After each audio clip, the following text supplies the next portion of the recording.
Gold, trusted gold buyers. మీరు తాకట్టు పెట్టిన బంగారాన్ని విడిపించి ఈ రోజు ఉన్న మార్కెట్ ధరకు కొనబడను.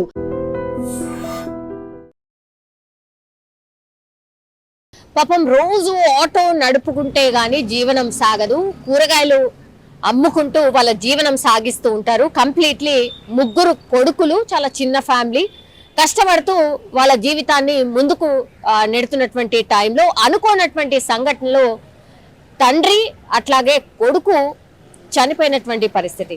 ఇది ఎక్కడ అంటే దుండిగల్లో జరిగింది. అనుకోని సంఘటన అని ఎందుకు అంటున్నానంటే, మనకు తెలుసు నిమజ్జనాలు పెద్ద ఎత్తున జరుగుతున్నాయి. దుండిగల్లో కూడా చాలా పెద్ద లేక్ ఉంది కాబట్టి ఈయన ఎక్కడైతే కూరగాయల మార్కెట్ ఉందో ఆ మార్కెట్ ముందరనే తెలిసిన వాళ్ళది ఎవరిదో వినాయకుడు ఉంటే ఆ వినాయకుడు నిమజ్జనాన్ని వాళ్ళ ఆటోలో పెట్టుకొని ఎంతో కొంత, అంటే ఆ నిమజ్జనానికి కూడా కొంత డబ్బులు వస్తాయి అన్నటువంటిది. సో ఆ నిమజ్జనానికి సంబంధించి ఈ పర్సన్ ఆటోనే మాట్లాడుకొని అదే ఆటోలో వినాయకుడిని నిమజ్జనం చేసిన తర్వాత యాక్చువల్లీ వాళ్ళని దింపి ముందటికి వెళ్ళి యూటర్న్ తీసుకొని మళ్ళీ వద్దాము అనుకున్నటువంటి టైంలోనే ఎవరు కూడా గమనించలే. మనకు తెలుసు రాత్రి 8-9 గంటల ప్రాంతంలో ఇన్సిడెంట్ అయితే జరిగింది. చిమ్మ చీకటి ఉంది, ఎవరు గమనించలేదు. ఆటో ఏమైపోయింది అంటే ఈ దుండిగల్ లేక్ ఎక్కడైతే ఉందో ఆ దుండిగల్ లేక్ లోకి దూసుకుపోయినటువంటి పరిస్థితి. ఎవరు కూడా గమనించలే. అంటే వాళ్ళు ఈ ఎక్కడైతే నిమజ్జనానికి సంబంధించిన ఏర్పాట్లు ఎక్కడైతే ఉంటాయో అది కూతవేటి దూరంలో ఒక 100-150 మీటర్స్ దూరంలో ఉంది. అక్కడ దింపిండు. వీళ్ళందరినీ దింపి కొడుకు తండ్రి ఇద్దరు కూడా ఆటోని యూటర్న్ చేసుకొని వద్దాము అని అనుకున్నారు. అది చాలా కంజెస్టెడ్ ఏరియా అనేటువంటిది ప్రత్యక్ష సాక్షులు చెప్తున్నారు. కంజెస్టెడ్ ఏరియాలో ఆ యూటర్న్ చేస్తున్నటువంటి టైంలోనే అదుపు తప్పి ఆటో ఒక్కసారిగా ఆ దుండిగల్ లేక్ లోనికే దూసుకుపోయింది. అండ్ వర్షాలు పెద్ద ఎత్తున పడుతున్నాయి మనకు తెలుసు. దీంతో దుండిగల్ లేక్ కూడా చాలా ఫుల్ ఉంది. దాదాపుగా ఇది రాత్రి 9 గంటల ప్రాంతంలో జరిగినటువంటి ఇన్సిడెంట్.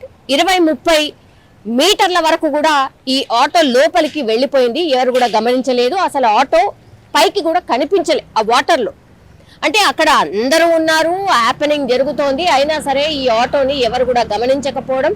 తండ్రి కొడుకు ఇద్దరు కూడా ఈ ఆటోలోనే ఇరుక్కుపోయి బయటకు రాలేక ఊపిరాడక నీళ్లు మింగి చనిపోయినటువంటి పరిస్థితి. అండ్ ఇప్పుడు డిఆర్ఎఫ్ టీమ్ కి ఇన్ఫర్మేషన్ రావడం, మిస్సింగ్ కేసు నమోదైంది.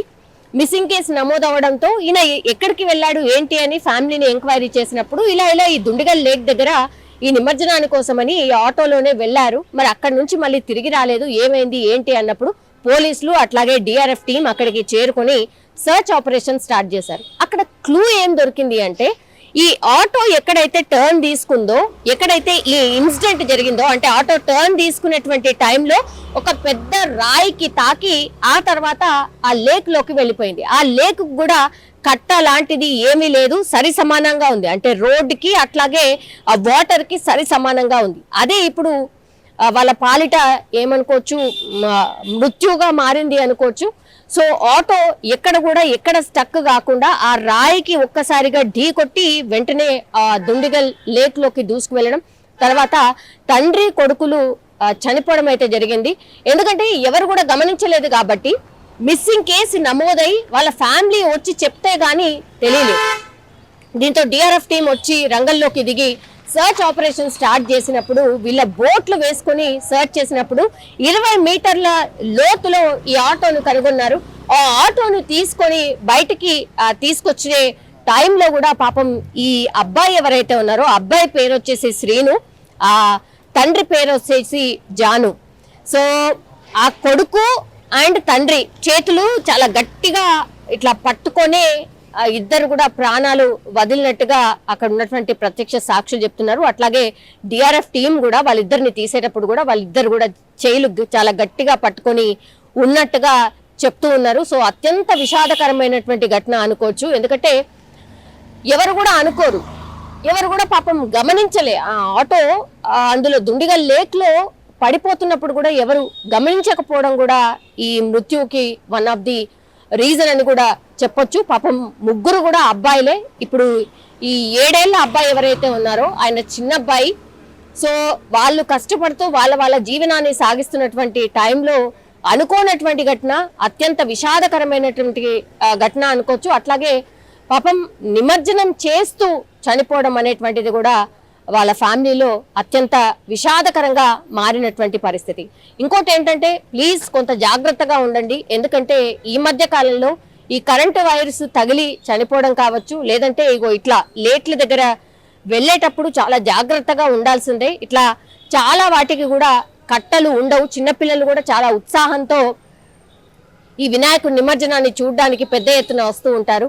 మనము మన వాళ్ళని చూసుకోకుండా ఇట్లా కొంత అజాగ్రత్తగా ఉన్నా, లేకపోతే ఇప్పుడు ఈ అనుకున్నటువంటి సంఘటన, ఇప్పుడు కరకట్ట ఏమీ లేదు, డైరెక్ట్ గా అందులోకి దూసుకుపోయింది. సో ఇప్పటికైనా ఆఫీసర్స్ మరి అక్కడ ఆ ఇష్యూ ఉంది కాబట్టి వెంటనే ఏదైనా బ్యారికేడ్ లాగా ఏదైనా ఏర్పాటు చేయడమో ఏదో చేయాలి. ఎందుకంటే రాత్రిపూట ఏమీ కనబడదు, అండ్ అక్కడ లైటింగ్ వ్యవస్థ కూడా ప్రాపర్ గా లేదు అనేటువంటిది కూడా ప్రత్యక్ష సాక్షులు చెప్తున్నారు. కాబట్టి ఇప్పటికైనా ఈ ఇన్సిడెంట్ జరిగిన తర్వాత అయినా, ఇంకా కూడా నిమజ్జనాలు అయిపోలేదు కాబట్టి ఈ ఇష్యూని కొంత సీరియస్ గా టేకప్ చేసి అక్కడ లైటింగ్ అరేంజ్మెంట్ కావచ్చు, లేకపోతే పోలీసులను ఎవరినైనా పెట్టడం కావచ్చు, నిగరానీ లేకుండా మాత్రం ఇట్లా నిమజ్జనాలు చేయకూడదు అని చెప్పేటటువంటి ఇన్సిడెంట్ అని కూడా దీన్ని అనుకోవచ్చు.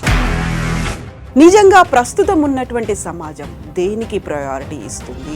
ఆర్థిక సంబంధాల చుట్టూ మాత్రమే తిరుగుతోంది. మళ్ళీ ఎన్నికలంగానే చాలా విరక్తి కలుగుతున్నాం. మంచి అనిపిస్తుంది కదా, లేడీస్ కూడా ఛాలెంజింగ్ జాబ్స్ చేసినప్పుడు చాలా బాగుంటది. ట్రాఫిక్ అసిస్టెంట్స్ గా నియమించిన ట్రాన్స్జెండర్స్ అందరితో సాల్యూట్ చేయించుకుంటున్నారు. ఫుడ్ డెలివరీ ఇవ్వటానికి వెళ్ళినటువంటి డెలివరీ బాయ్ అనిల్ పై కళ్ళ ముందు